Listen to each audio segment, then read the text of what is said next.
You are listening to the Horse Radio Network, part of the Equine Network family. What a beautiful day for horses in the morning. You are listening to the #1 horse podcast in the world. Here is your entertaining look at the horse world and the people in it.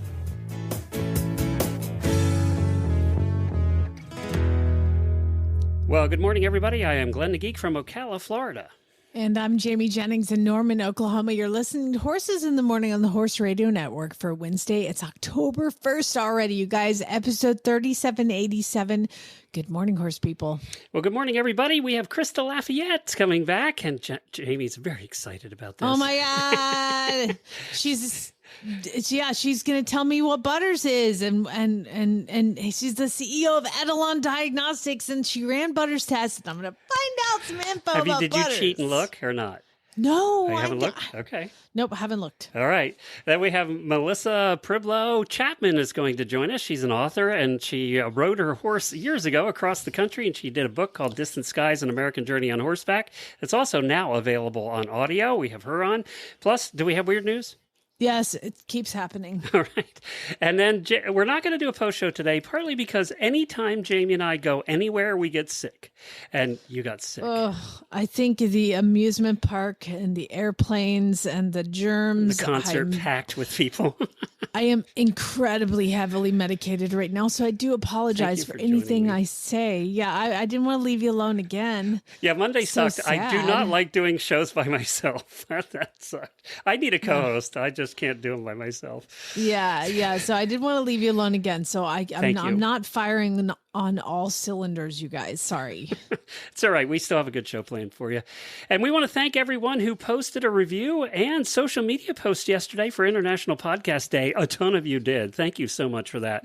We really appreciate all the promotion. I don't know, Jamie, if you noticed, but there was a lot of people posting on their Facebook pages about the show, and we got a bunch of new reviews, and all of them were 5-star. Nobody left us a 1-star, so I was happy to hear that. That's cool. Yeah. I can't figure out how to read the reviews, but then as I was trying to navigate through it, I'm like, it's probably best if I don't. Actually, you wouldn't have trouble reading our reviews. They're pretty good. There was only one bad one, and that was like 15 years ago. So you're okay. That guy sucks. You're all right. So thank you to everybody. We really do appreciate you guys promoting the show. It really does help us out, and those reviews really do help as well.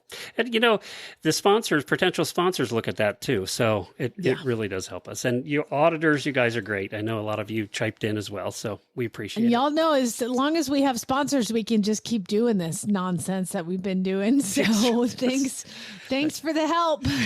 That's true. All right, let's get to Daily Whinnies.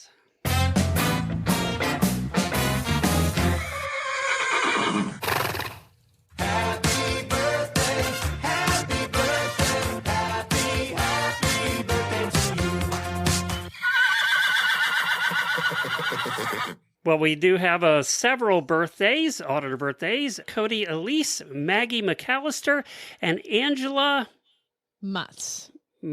Yeah, I was trying to figure out her hyphenated, the first part. Eigenrauch Mutz. Eigenrauch Mutz. Okay, well, we're hoping we're close. And also, you're being blamed again. Auditor Diana did a post in the auditor room. It's all your fault, Jamie Massey Jennings. I'm marching toward death, so I bought a new horse. Yay! Meet Prize, a 4.5-year-old Morgan Gelding. Prize, that's a great name for a horse. That's a great name. Yeah, it's a great name. But now, this must be about 30 now that I've counted that people are blaming you for buying new horses. And no commission on any of them. No, that's Nothing. true. Yeah, you haven't made your 10% commission, your broker fee. No. And for those who don't know, Marching Towards Death was I was in a lot of senior facilities with my mom, and I just realized that, you know what?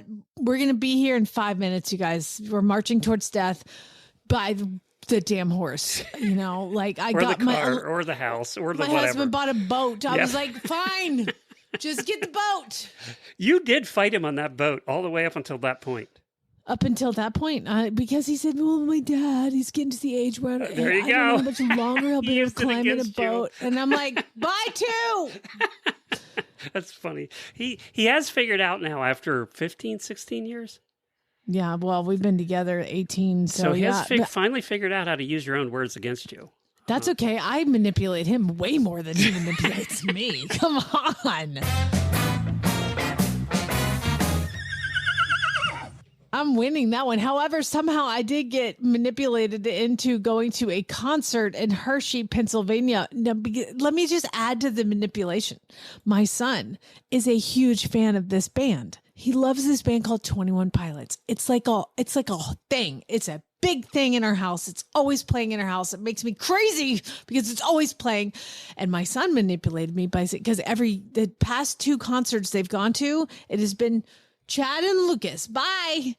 This time he said, Mom, do you think maybe you could go with me this time?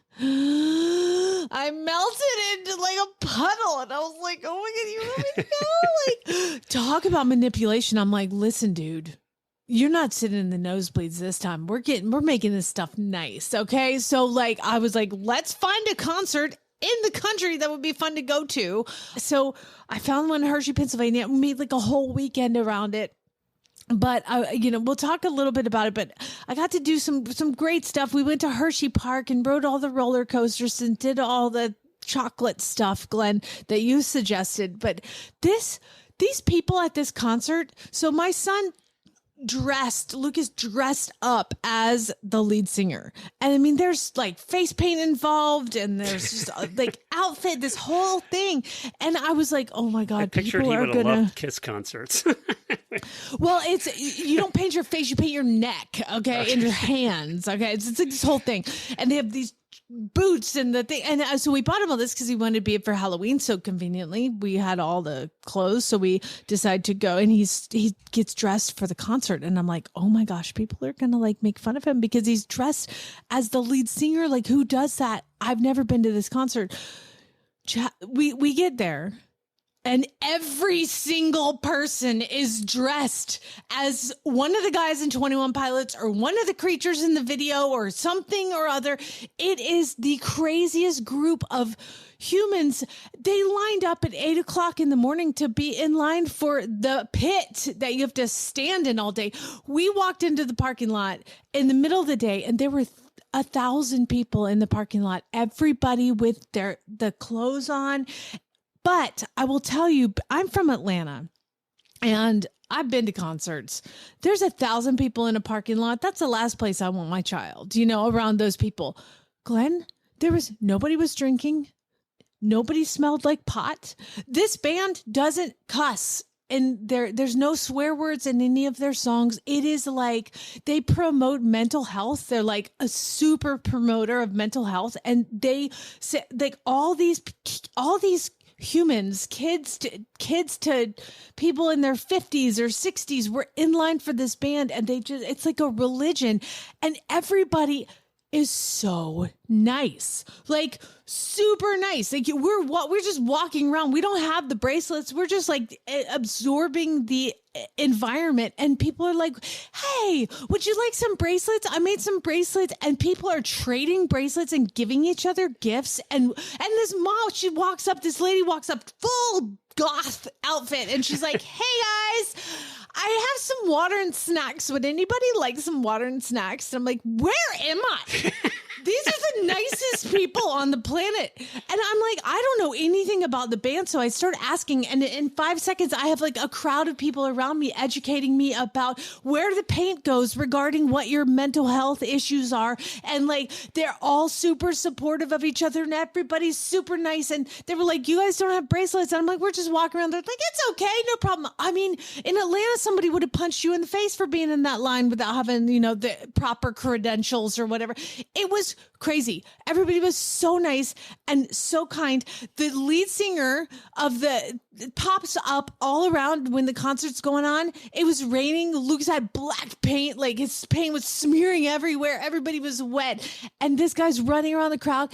High five to Lucas. It took kids up on stage to sing songs, gave his sunglasses to a kid in the stand. It was just the most fundamentally different experience at a concert that I've ever seen. So anyway, 21 Pilots. I'm a fan. I'm tired of the music. I need a break, but like it was really a cool experience. And I'm glad Lucas is into something that healthy. You know what I mean? Like really. So he had a really great time. Good show. Yes. Oh my God. He's like, that's the best concert ever.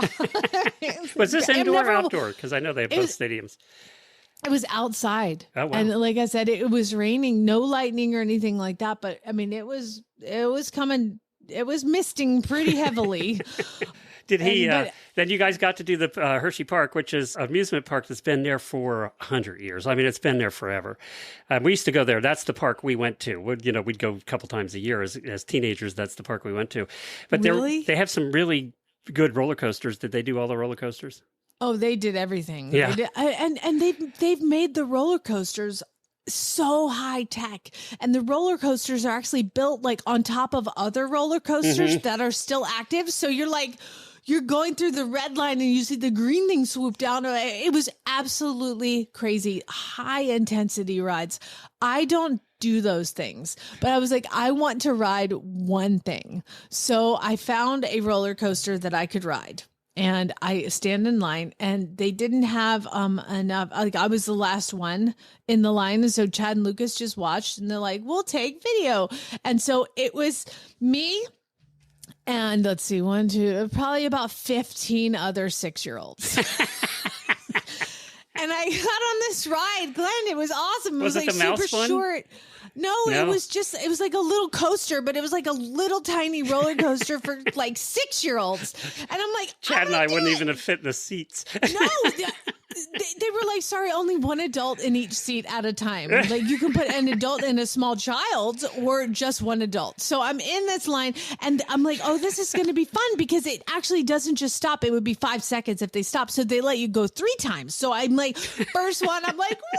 And Chad and Lucas are standing off to the side watching me like embarrassed. And I'm like, ooh! And then it comes through and it's like goes for the second time. And I'm like, woo! And then it comes through and they're going to do a third time. And I was like, let me off! I don't want to go again! God, you wouldn't have done well on some of those bigger coasters. Oh my God, they did it 3 times in a row, and I was like, oh, "Okay, I'm done. That's good, cool." And this I'm is like, why she doesn't do water and boats. I think I threw my neck out. I'm sore. I mean, these 6-year-olds are hopping off like, "Can we do it again?" And I'm like, I hate all of you. Like, I hate all of you. And that's, I think, why I got sick. Lucas was like, "Mommy, it's because you rode out the kid roller coaster and you got all the germs." That's very funny. And I assume you ate a ton of chocolate. Oh my goodness. It was yeah. And I felt like we purchased a lot of chocolate, but people were bringing like crates of things. Because and I don't think it's cheaper at their store either. No, it's not cheaper.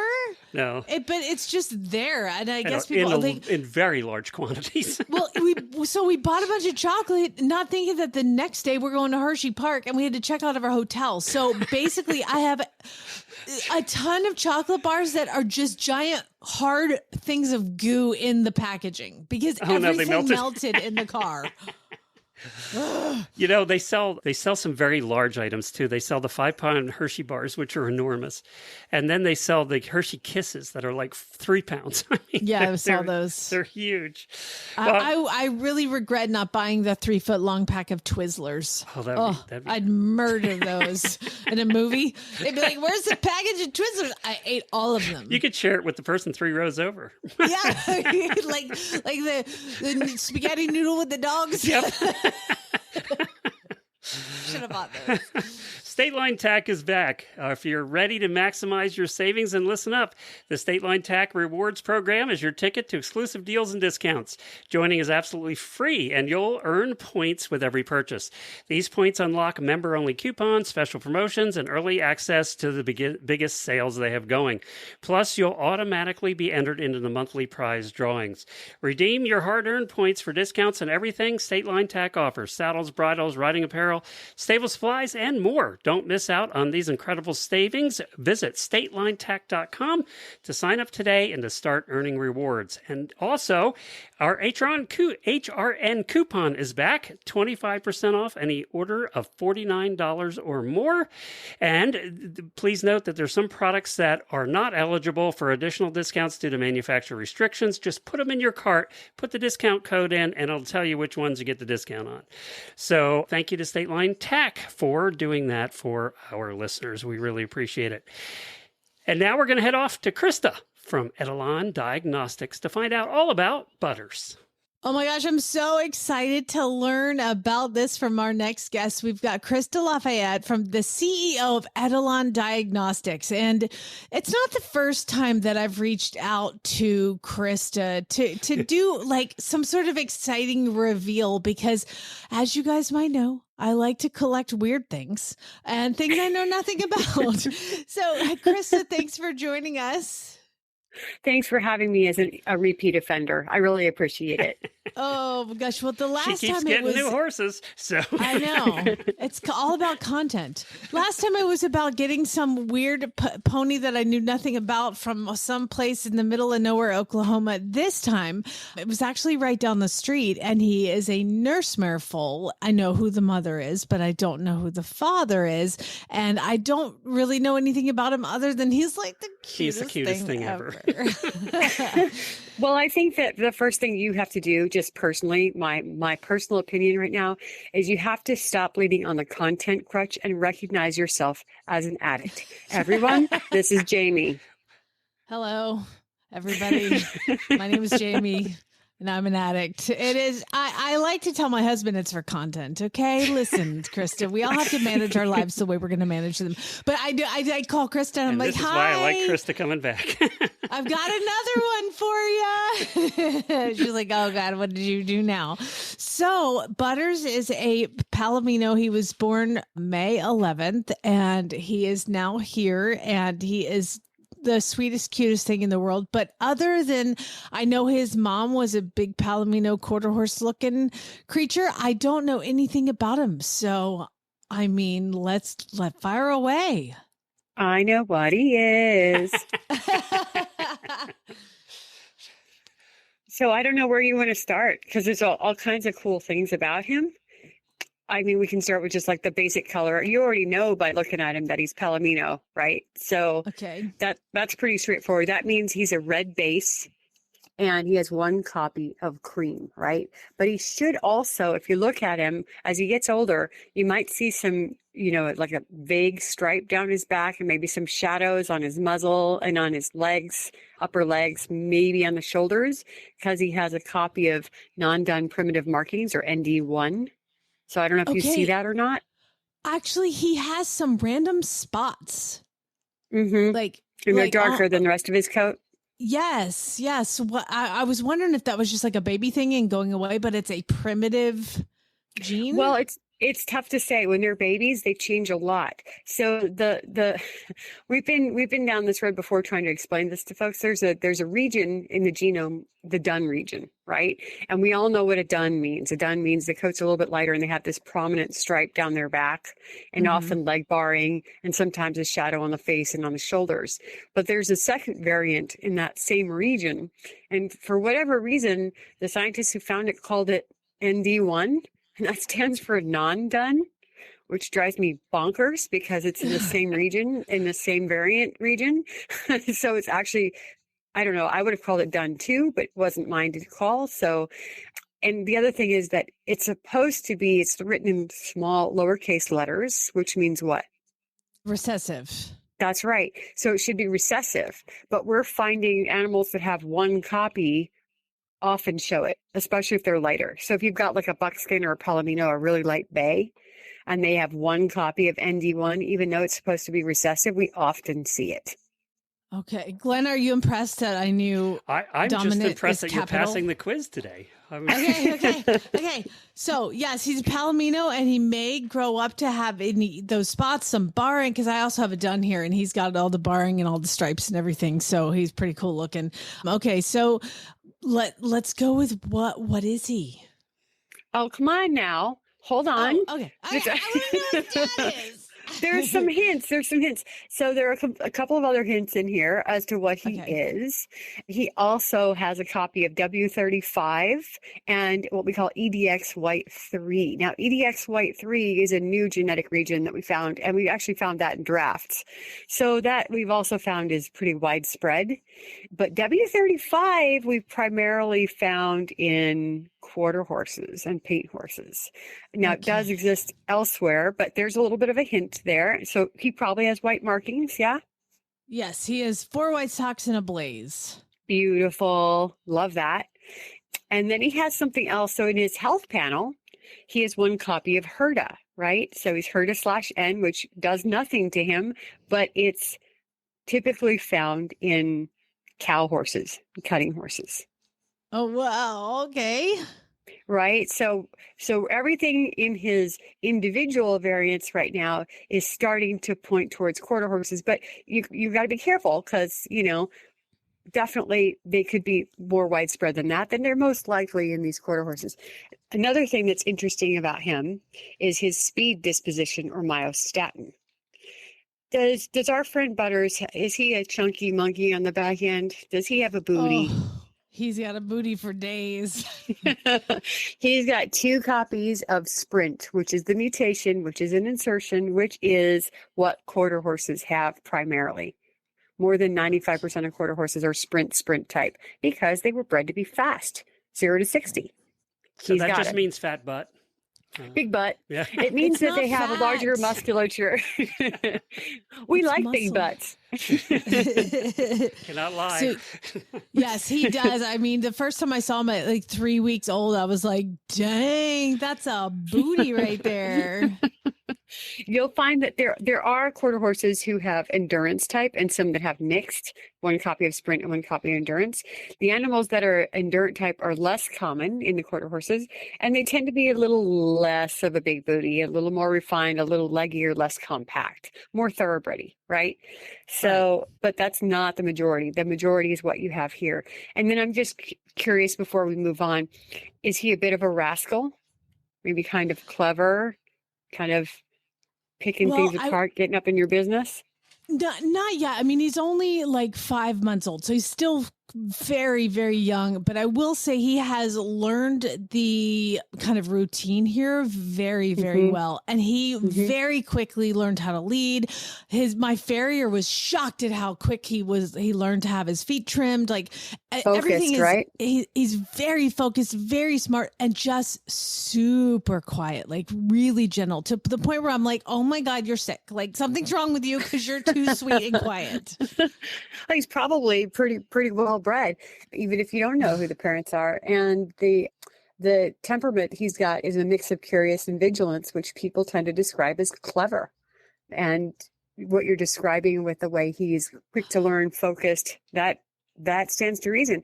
But you might find as he gets older that he gets picky about who he likes and doesn't like. And he'll tolerate whoever you ask him to, is my guess. But he may sort of turn his nose up if he doesn't know you. Like, I don't know. I need to think about it. I'll warn my husband because he would be that guy. So in the hotter horses, it tends to be more pronounced so far. In the quieter horses, it's just sort of noticeable if you know the horse. Somebody goes to the stall, the horse knows and likes, and they come running. Somebody goes to the stall and the horse doesn't know and like goes, meh, that kind of thing. Gotcha. All right. Down to business. So his ancestry is pretty telling. And where I would look for him, since he's an unknown, is I would look at horses like me if you're more interested in what breed you think he is. So we compare his genetics with a bunch of reference populations, right?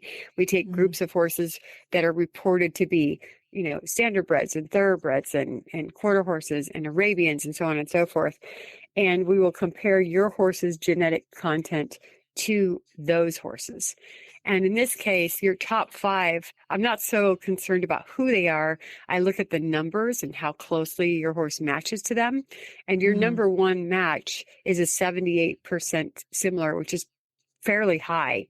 And usually in this breed, in quarter horses, 78% tends to be an animal that's related. within Okay. 3 degrees. And that would be, family or aunts, uncles, grandsire, granddam, and possibly first cousins. But these 5 top don't have to necessarily be related, but the genetic content is similar. And I'm seeing 78%, 76, 76, 76, and 76. And so the first 4 are all quarter horse paint horses. And the celebrity horse is also 76%, and it's Stingray, MP Meter My Hay, the famous barrel racer.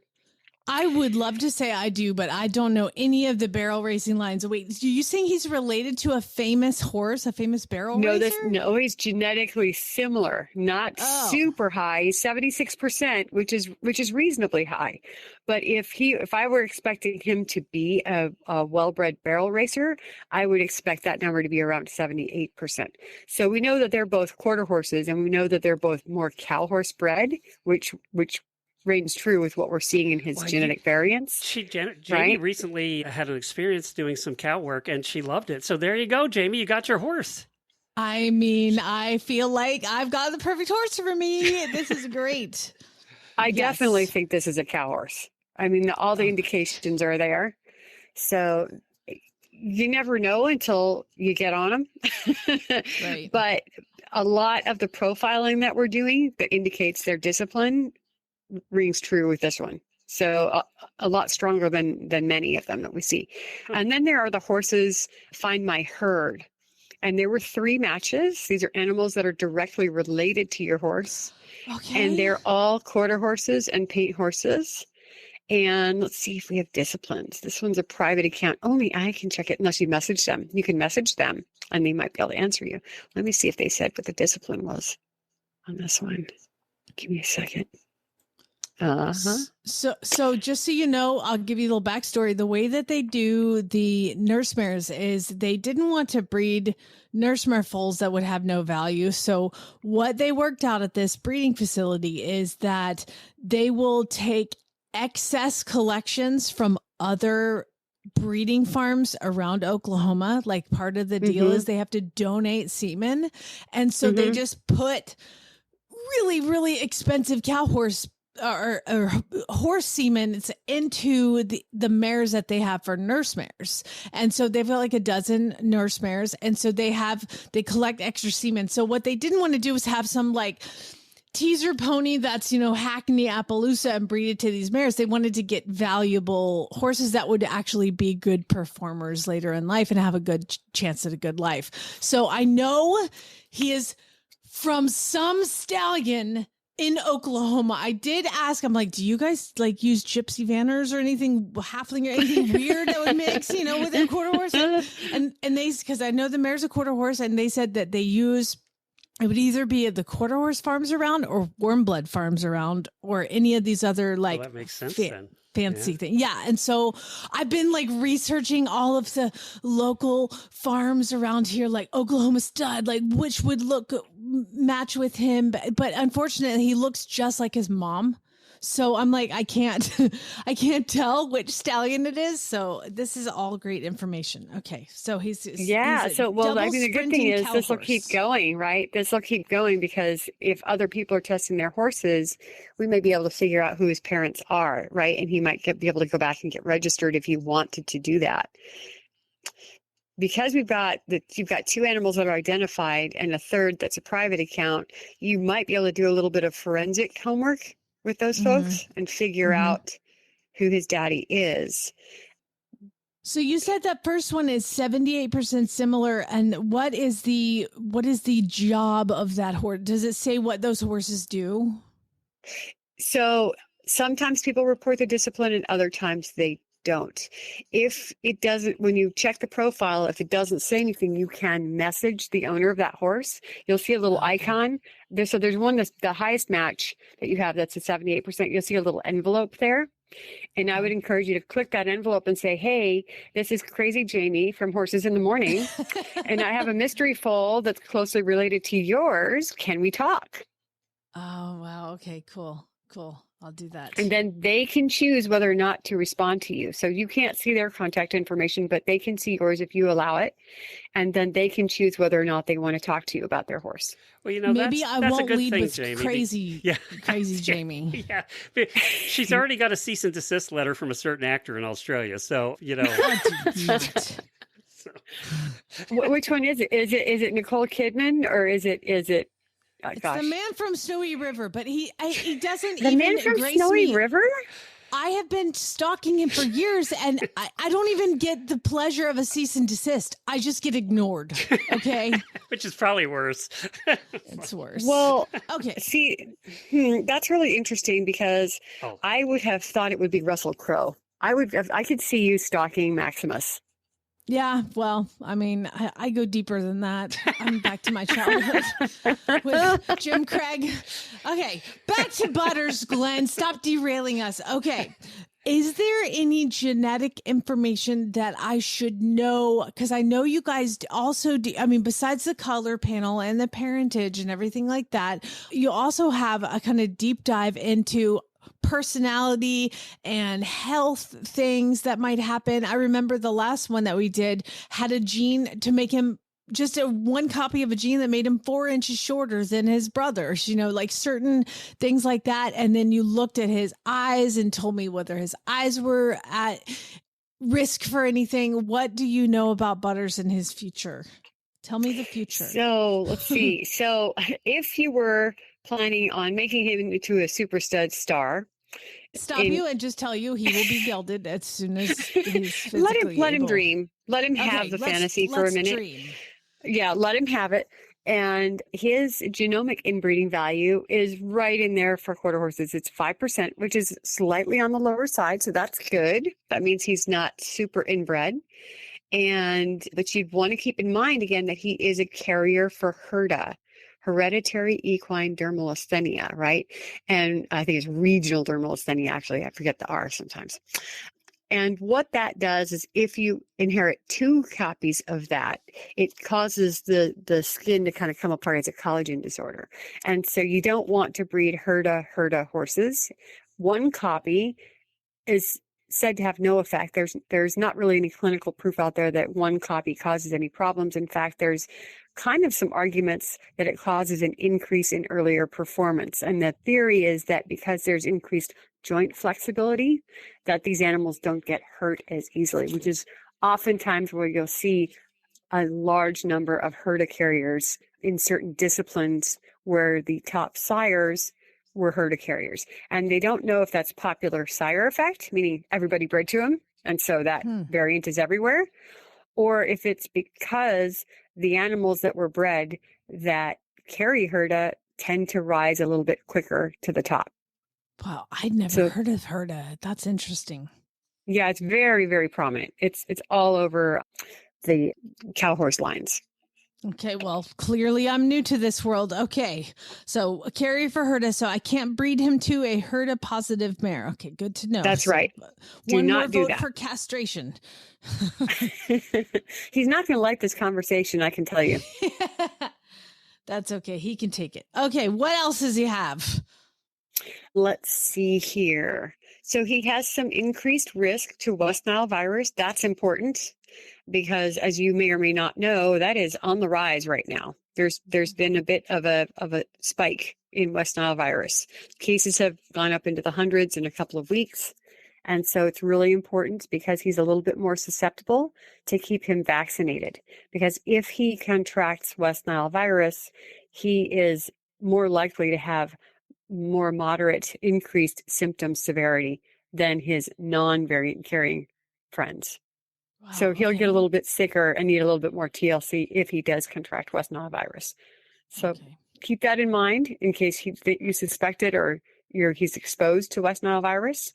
I'm taking notes. And make sure, yeah, that's important. He is also a little more susceptible to the neurological form of EHV. So if you are toting him around and you hear there's an EHV outbreak, keep him away from that. He's at the highest risk level for that. Okay. Wow, that's scary. So keep him vaccinated all the time. Okay. Yep. Vaccines are a thing. And you definitely want to keep your animals up to date on their vaccines. Sorry, my little Belgian puppy just can't shut her face. I love it. It's okay. We totally encourage barking dogs on this show. Oh, jeez. Don't tell her, please. Oh my God.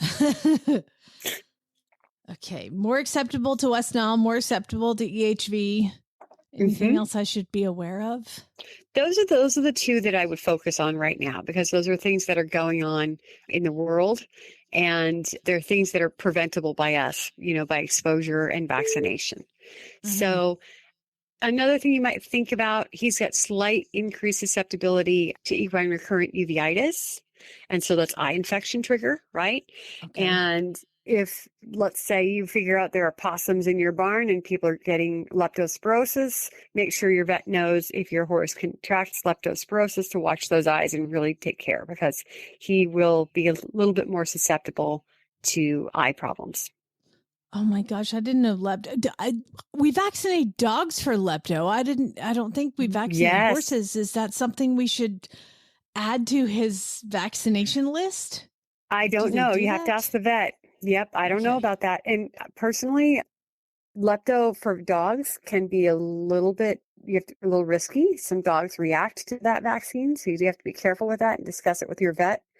And sometimes if people are in a high risk area and they think their dog might be reactive to the vaccine, they might start with some sort of preventative care before giving the first vaccine, right? Some sort of antihistamine to help drive down the reaction if they're going to have one. So talk to your vet. We don't ever recommend medical anything. We always say, here's the information, talk to your vet, because your vet knows your animal.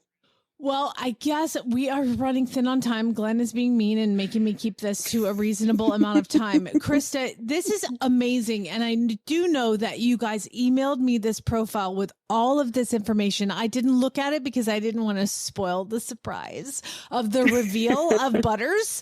So please, everybody, if you want to know all of this information, even if you know what the breed is and you know the horse, like go and see what your horse is susceptible for and could be, a health risk for. It's Etalon, ETALONDX.com. And I heard you guys are doing dogs now. Alpha dog. Yep. We are doing dogs, and the dog thing is huge. There's like 400 different tests on there. And we also have the Find My Pack, find your relatives. And we have, instead of build a horse, we have build a dog. And we do the inbreeding estimates. You can pick 2 random dogs and cross them and see what the inbreeding goes up or down. And there's even a marketplace. So if your dog's profile says something like, white fluffy coat, medium to large dog, and barks a lot, it will point you to products and services that will help you with those things. A bluing shampoo, special treatments for barking, training, and all that kind of thing. And it's all client driven. So again, tell us what you want. And that's what we put in there. Oh, that's so cool. That's so great. Because most people get horses and they know what they are, but most people that listen to this get dogs and we have no idea what we're getting into, because that's right. The pound doesn't do genetics. So this is fantastic. Christa, thank you so much for being on. And again, it's EtalonDX.com, ETALONDX.com. And I just cannot thank you enough for all this information. And I'm going to pour through the email after this. And thank you guys for doing what you do. Of course. And thanks for having us, and call anytime with any questions you have. We love to chat. We can't help it. It'll be another minute before I did tell my husband, I'm like, we're getting another one next year. This is so fun. I love him so much. I'm like, we're going to get one every year. That's so cool. I'm jealous. Non-GMO whole food nutrition is the basis of the entire Daily Dose Equine program. We never forget that natural is better and simplicity is key. Daily Dose Equine uses non-GMO whole food ingredients like alfalfa, timothy, peas, sunflower seeds, and flax. Daily Dose Equine doesn't use fillers, bulking agents, or leftovers from other industries, so you can feed less yet improve body condition and energy. And our feeds are free from chemical residues and glyphosate. Find the perfect formulation for your horse at dailydoseequine.com. Select Daily Dose Equine formulations are available nationwide through Chewy.com and TractorSupply.com. Well, we have Melissa Chapman coming up and her book, Distant Skies, An American Journey on Horseback. Well, hey, Melissa, thanks for joining us again. We appreciate it. Hello, Glenn. It's nice to speak with you today. We've had you on before, but it was years and years ago, and it was about your book. And I remember saying to you, if you ever get the audiobook version of your book out, because I'm more of an audiobook person than a reader, you can come back and chat with us, and you did. Well, yes, thank you. The publisher, Trafalgar, had arranged that for the new release. The audiobook just recently came out, and it's exciting. And I have a new respect for people like yourself that talk for a living. Because did you record it? You did it yourself? I am the narrator. Yep, I am the one who recorded it. And I thought, oh, that'll be fun. You feel like you're cool putting on the microphone and the headphones and everything. And then, boy, it's some work. It is a lot of work. Learn a lot about how I talk. Apparently I talk fast, and it was a learning thing, but it actually was in the end a great thing to do because it's a very personal story. As you know, I know you read the book and we've spoken before, but when I was a young person, I left from the Northeast, upstate New York, and headed west on my horse with just my dog. And I'd always have to note that was pre-cell phone, pre-Google Maps, pre-blogging, pre-all that. So I was really on my own, horse, dog, and me. And the stories are very personal to me because I lived it. So it did bring back a lot of the emotion and was fun for me in that way to be the one reading those stories. What a lot of people don't realize, one, it takes forever to read a book, and especially if Audible's going to do it because they're very picky about the quality. So as you learned, but one of the things too that a lot of people don't realize is, and even when our sponsors give us commercials or we're planning something that we have to read, writing is different than reading. And when you read something out loud, it's much different than reading it quietly. And a lot of things are very difficult to read out loud that when you read them written, they're fine. Did you discover that about yourself? That was part of what I had to learn, because reading, when you read, for whether you're learning something or for pleasure, you're reading a novel or something, you're reading how you think, like you're just in your head, and apparently mine's kind of fast. So that was the first thing I had to change. And then I'm no performer, I'm no, entertainer, and I find it annoying when people overact and overdo it, Mm-hmm. So I didn't want to do that. But finally I was told, this is like your emotions and your real story. Just remember that you're telling it like somebody really wants to listen, and that helped. And then when I did get into some emotional parts, I think it really did come out. So yeah, it became the way it was supposed to be, but it was not natural at the beginning to learn that, I think, So yeah, so like I said, new respect for people that have to do that all the time, because reading to yourself, reading out loud, reading your own writing, reading to knowing that other people are going to be listening, it's all something different, So yeah. Well, the book is called Distant Skies, An American Journey on Horseback, and I did see it's available on Audible now, so that people can find it there. Which is terrific. It's kind of ironic that people could be listening to this as they're driving across the country in their car, so that's kind of ironic. Yes. How many times did you, I don't think I asked you this before, how many times did you get lost? I mean, this was maps and, just asking for directions when the farmer says, oh, it's the third tree or the fifth cow, make a left. I mean, We've all been there that are old enough to remember that. I assume you got lost a few times. We did touch on this once before, and it's funny because, yes, I did get lost. And it's especially funny to people. So just to be clear, the journey, we did make it. I don't think that spoils anything because there wouldn't be a book about it if we didn't. But many adventures along the way, all the way from New York to California. But now there are a whole generation of adults, like young adults, like my children in their 20s and 30s, that weren't even born, and also don't know a world that didn't have cell phones and GPS and all that, social media.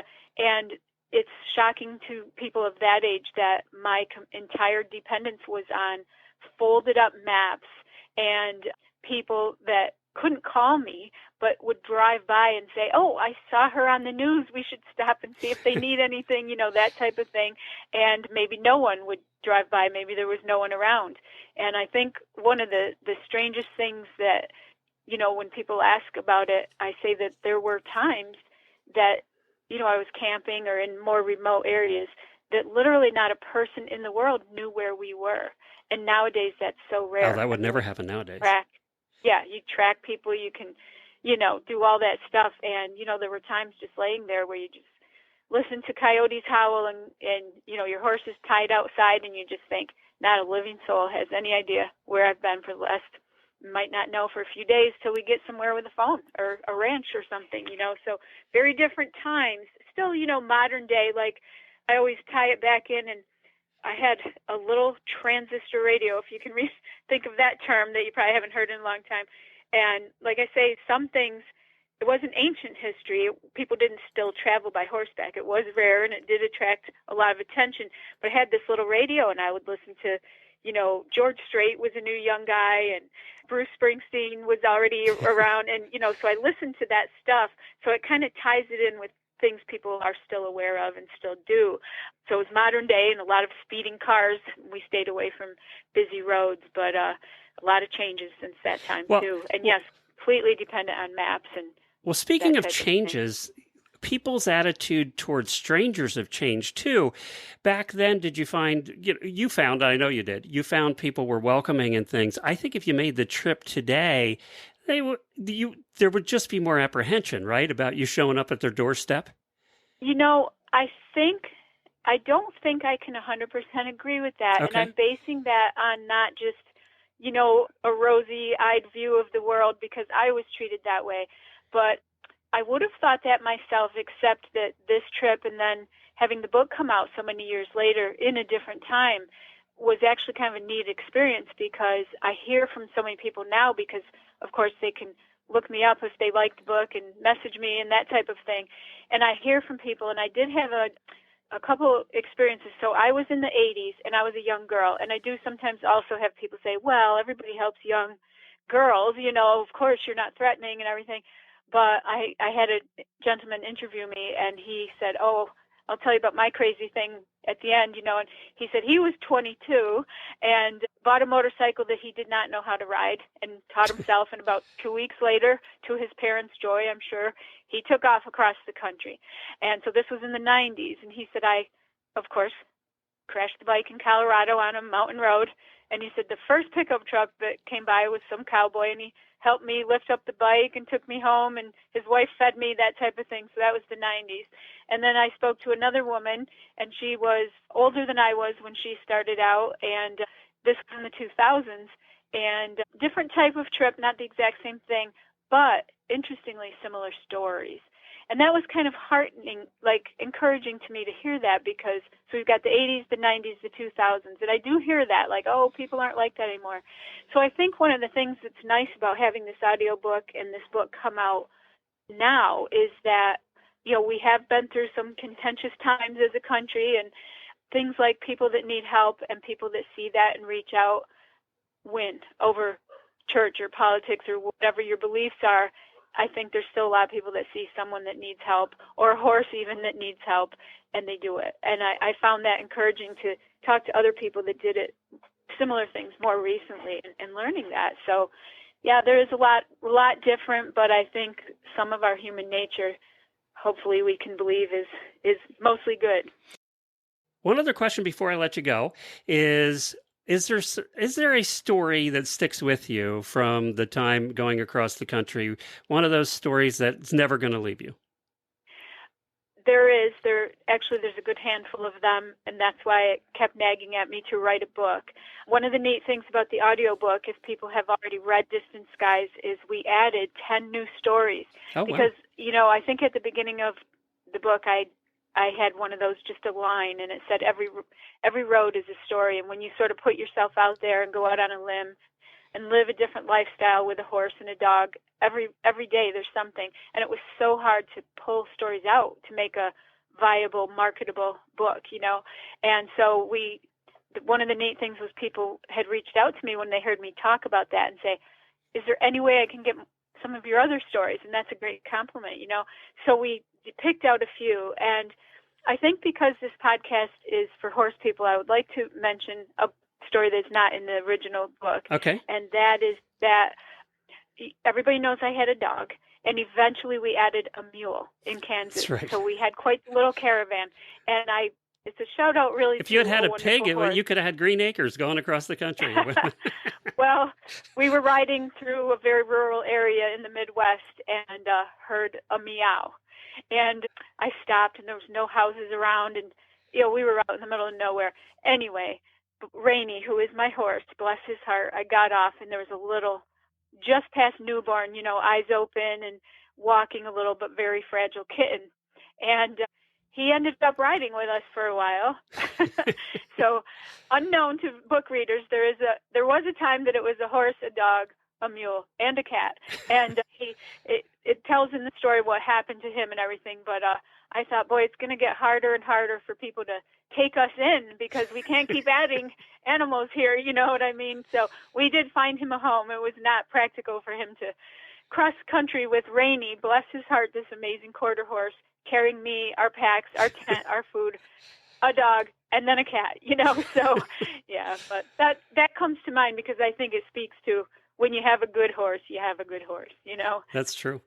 Well, I hope that everybody that didn't hear this before or hasn't heard of the book before, it's called Distant Skies, An American Journey on Horseback. It's available now on Amazon in print form, or it's still available in print, right? Absolutely, yep. It's been doing well. I still get a lot of feedback and people asking about different aspects, and it's been a very wonderful thing having the book out there in the world. Met a lot of people and got to do fun things like this. And then if you're like me and want to listen to the audiobook, that's available now. Now I can't wait to hear you read it. Now I'm going to have to take a listen because I want to hear you read it. Well, Melissa, thank you. If you drive a lot or are planning a road trip, I do want to throw out there, it is a true road trip story. The ups, downs, danger, loneliness, humor, touch of romance, and it's all in there. And it's a great road trip book, or if you commute to work, it's perfect for that. I do want to say that. So thank you. Very good. It's called Distant Skies, An American Journey on Horseback. Thank you, Melissa. Whether you're hauling to a show, heading to a clinic, or just clocking highway miles, fuel costs add up fast. U.S. Rider diesel savings, powered by open roads, can save you up to 50 cents per gallon at thousands of gas stations across the country. High mileage drivers could save more than $700 a year. It's free to join. And as a gift from U.S. Rider, you'll get free priority processing when you sign up. Head to myopenroads.com/US Rider to start saving today. Time to learn why some days you're embarrassed to be part of the human race. In Jamie's Weird News. Yes, it's that time of the week where we read weird things that happened all over the world, basically, and they're submitted by you guys. So if you're looking through the news and you see a story and you're like, wow, that's super weird, email it to weirdnews@horseradionetwork.com, just like Shelly, Julie, Jolyn, Laureen, Stephanie, Eileen, Aaron, Katie, Susan, Alyssa, Charlotte, Lindsay, and Michelle all did. It was a good week. It was a good week. And we're going to start, I talked earlier about being in Hershey, Pennsylvania. I think my favorite thing about being in Hershey, Pennsylvania, Glenn, is that all the, the night lights, like the lights along the street road. Lights. Yeah. The street lights. Yeah. They're all capped with Hershey Kisses. That's been that way since I was a little kid.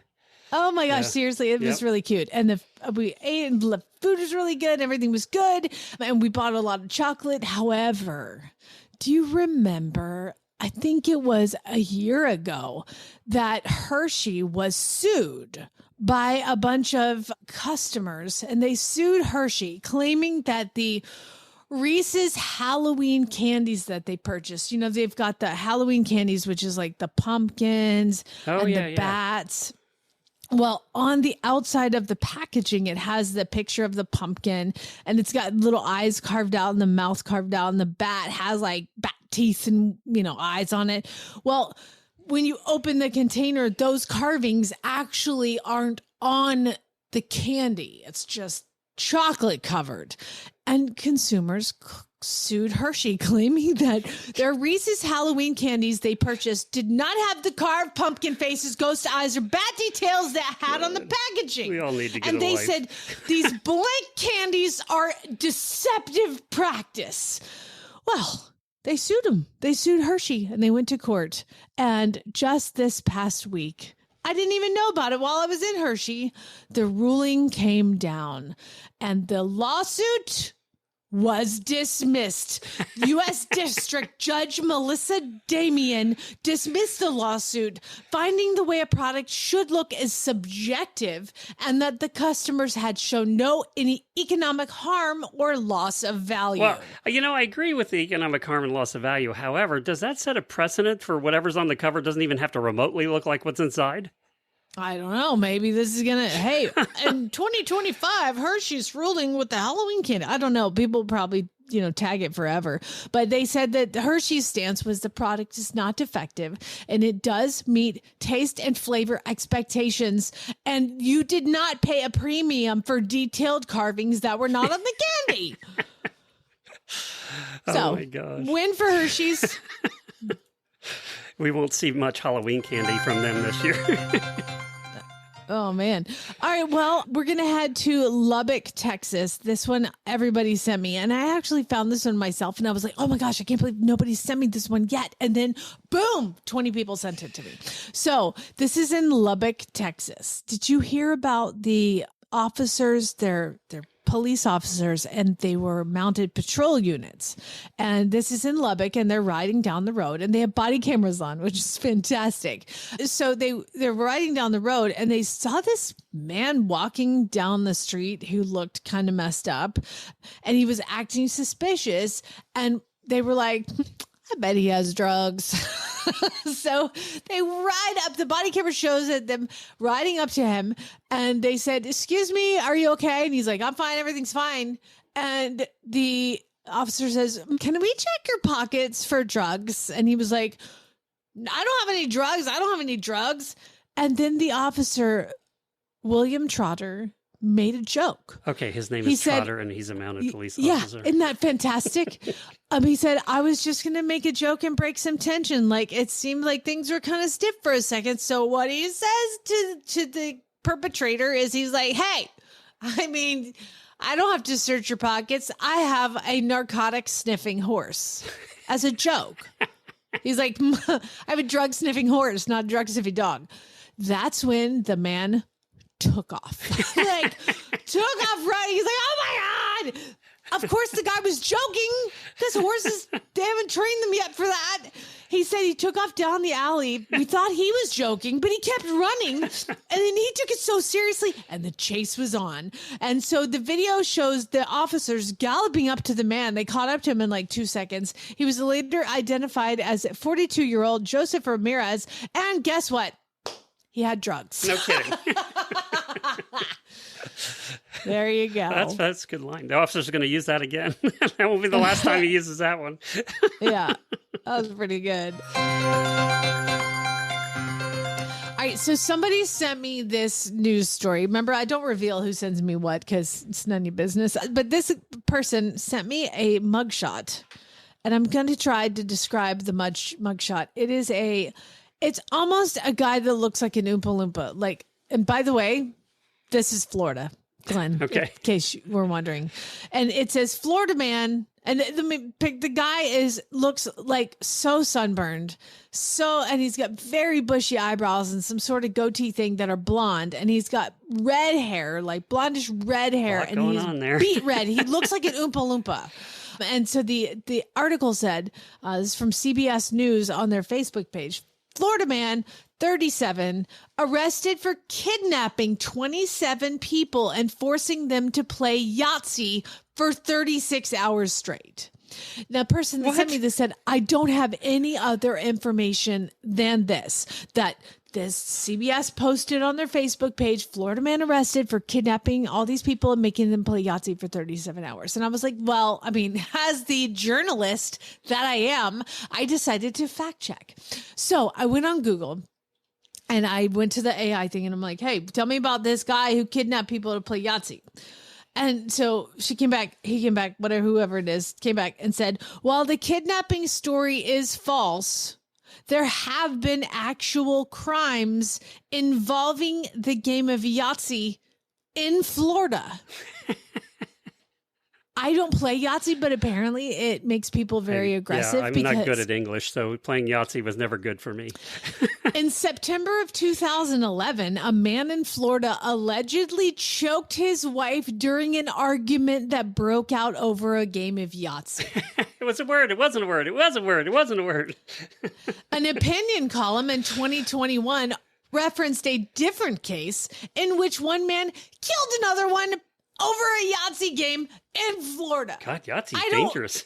Hey, listen, if you live in Florida and you have Yahtzee, throw that out. Just get rid of it because it makes people in Florida crazy. That's it. That's all I got. Okay. All right. Well, I have one to end the day today. By the way, wait, I have one more. Oh, okay. It's just a quick one. Okay. Sorry, I forgot to add this one earlier.